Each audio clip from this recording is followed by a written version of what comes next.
मेरी प्रिय बच्ची, आंखों की पलकों के बीच फंसा हुआ एक छोटा सा तिनका, यह तुम्हें तब तक चुभता रहता है जब तक उसे निकाल कर बाहर ना फेंक दिया जाए।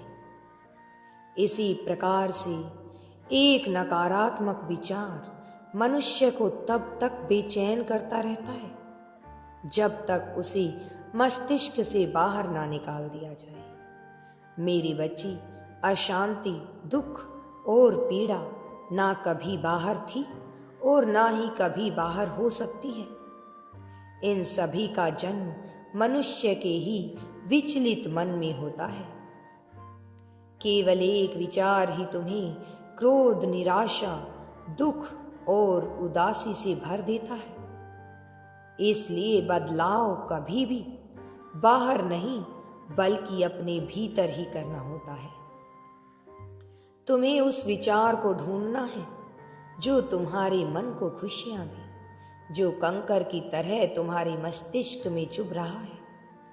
जैसे ही तुम उसका पता लगा लोगे और उसे बाहर निकाल दोगे, तब तुम देखोगे उसी क्षण तुम्हें असीम शांति की प्राप्ति हो जाएगी। जिस प्रकार झाड़ू लगाने के बाद हम अपने घर साफ, स्वस्थ, सुंदर दिखाई देता है, लेकिन जब हम पोछा लगाते हैं तब पता लगता है कि बारीक गंदगी अभी भी छुपी हुई है। इसी प्रकार जब हम दूसरों को देखते हैं तो हमें लगता है कि हमारा मन साफ है, किंतु जब हम स्वयं का ही मन, आत्मा का निरीक्षण करते हैं तब पता लगता है कि हमारे भीतर की बारीक गंदगी अभी छुपी हुई है।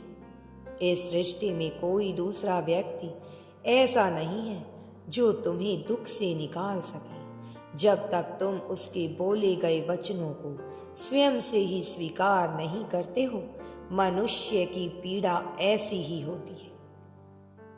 क्योंकि मनुष्य सामने वाले व्यक्ति को या तो अपना मित्र मान लेता है या फिर अपना शत्रु मान लेता है। उसके बोले शब्दों को स्वीकार कर रहा होता है। यदि तुम उन्हें स्वीकृति ही ना दो तो तुम्हें पीड़ा किस बात की होगी। जैसे राह में जाते हुए यदि कोई छोटा बालक तुम्हें कटु वचन बोल दे तो क्या तुम दुखी होते हो?